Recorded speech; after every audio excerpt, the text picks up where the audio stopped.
This is 9.4, solving quadratic equations using the square root method. So we've already talked about how to graph them, solving quadratic equations by graphing, and then also by factoring. Now we're going to talk about solving quadratic equations using the square roots. So let's consider two questions. So look at this first question. So what value or values make this true? So x squared, so some number squared gives you 16. Well, students automatically think of 4. 4 squared gives you 16. But is there any other value that makes it true?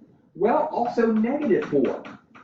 So because if I take negative 4 and square that, that does give me positive 16. So it actually has two possible solutions, 4 and negative 4. So let's consider this next question. So this is my second question. What value or values make this true? So some number, when you square it, gives you negative 100. And again, students often start thinking like, well, 10. 10 squared gives you 100. But does it give you negative 100? Well, no. So 10 is not correct. And then sometimes students say, well, negative 10 then. Well, again, if I take negative 10 and I square it, that gives me positive 100. So negative 10 is not the right answer. So what number squared gives you a negative 100?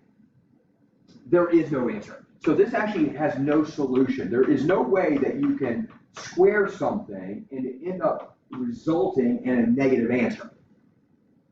So let's start solving these equations. Just those are two things to consider. And we're going to solve it like we would normally solve a simple equation. We're going to divide both sides by 7. And then what this is going to lead us, once you start solving this, you're going to get x squared equals 16. So again, you're going to solve it like a normal equation. But now, again, you have to consider what squared gives you 16. And a lot of these you could just think of. But again, something I want you to emphasize that will help us on many of these problems. You know, what you do to one side of the equation, you can do to the other side of the equation. And what we're trying to get is to x. And so how do I get from x squared to x? Well, remember, if I take the square root of this, it literally cancels out the square. And so, you know, but what you do to one side, you got to do the other. So I'm going to take the square root of both sides. And so this side over here simplifies to x. And then something you got to remember, when you take the square root of both sides, it could have actually been positive or negative to begin with. So the answer is plus or minus 4. So it has two solutions, 4 and negative 4. And again, if you wanted to check, 7 times something squared equals 112. And if you plug 4 in there, or if you plug negative 4 into there, you know, both of them will work. That's what you're doing, is trying to find what can you plug in, what can you substitute in right there that will actually make it equal to 112. So let's look at the next one. So we're going to divide both sides by negative 3. And so we're going to get x equals positive 8.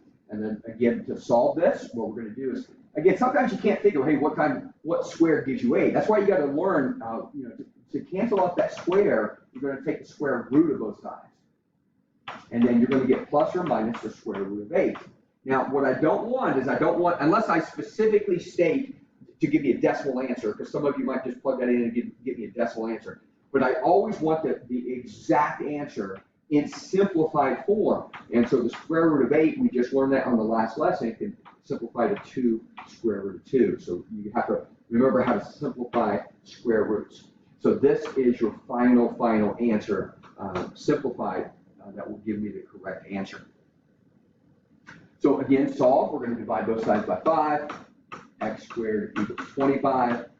Take the square root of both sides, and x equals plus or minus 5. Don't forget about the plus or minus. It's a common mistake students do, is they'll forget about both possible answers. And again, the x squared is a quadratic. It has two solutions, and that's what we're looking for. All right, so on this next one, we're going to get rid of this negative 1/2, we're going to multiply by the reciprocal, negative 2 over 1.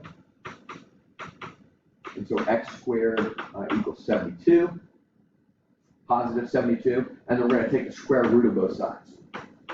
So plus or minus the square root of 72. But again, it can be simplified. And so we're going to simplify that into 6 square root of 2. And again, you got to remember how to simplify square root. So this is the final answer. Again, there's two answers. Positive 6 squared root of 2, and there's negative 6 squared root of 2. It's literally two different answers. So we're going to add 1 to both sides. We're going to get 4x squared equals 49. Divide both sides by 4. And then we're going to get x squared equals 49 fourths. And again, to solve the x squared, we're going to take the square root of both sides. And the way you do a fraction is you take the square root of the top and the square root of the bottom. And so this is going to be 7 halves. And again, don't forget about the plus or minus. Whenever you take the square root of both sides, it's plus or minus. So positive 7 halves and negative 7 halves. Two different answers. Positive 7 halves will work and negative 7 halves will work. So let's consider this next problem. So if I add, it looks like the exact same problem, very similar. Here I'm going to divide by negative 4. And you're going to get negative 49 fourths. And when you take the square root of both sides, remember, you can't have a negative inside the square root. Like if you literally tried it on your calculator, it would come up with an error. Okay, so just keep that in mind. As soon as you see this, something like this, there is no solution. No real solution. There's no real number that will actually take place and actually work for this. I've got to do this. Again, you cannot have a negative inside of the square root to get a real solution. All right, let's consider one more problem. So my wonderful drawing here, you see an apple tree, and it's obviously not drawn to scale here, but I want to know how tall is that tree. And so, like sometimes you got to, once the tree starts growing, at the very beginning when you plant it, you want to stake it down so it grows evenly. And so let's say we plant a stake right here, and it's 36 feet away, and the tying string that I'm using is a 45 foot string. So that much I know, I just don't know how tall the tree is. Well, something I'm going to do is just remember something that we used, you guys have used before. It's the Pythagorean theorem. And that's c squared equals a squared plus b squared. And the c is something that, this is called the hypotenuse. This is your hypotenuse, the diagonal, okay, the diagonal of the triangle.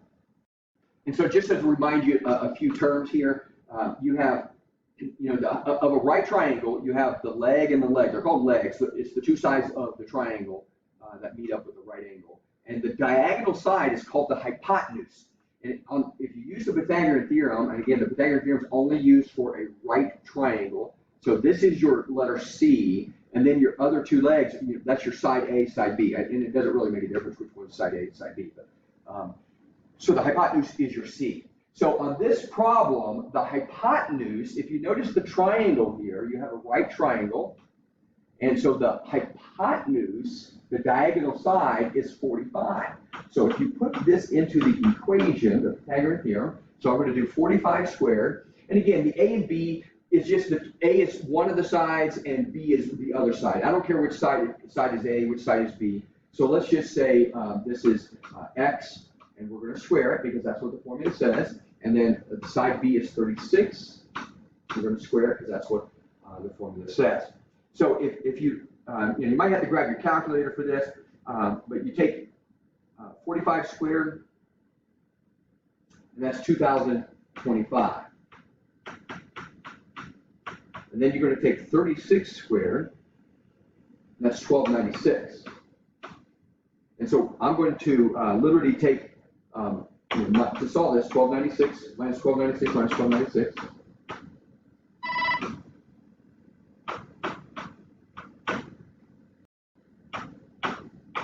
Right, and to solve this, again, we're going to solve this, we're going to get rid of the x squared, we're going to take the square root of both sides. And so x equals plus or minus, and again, you might have to use your calculator. Most of us probably don't know the square root of 729. Most of us don't, but this is 27.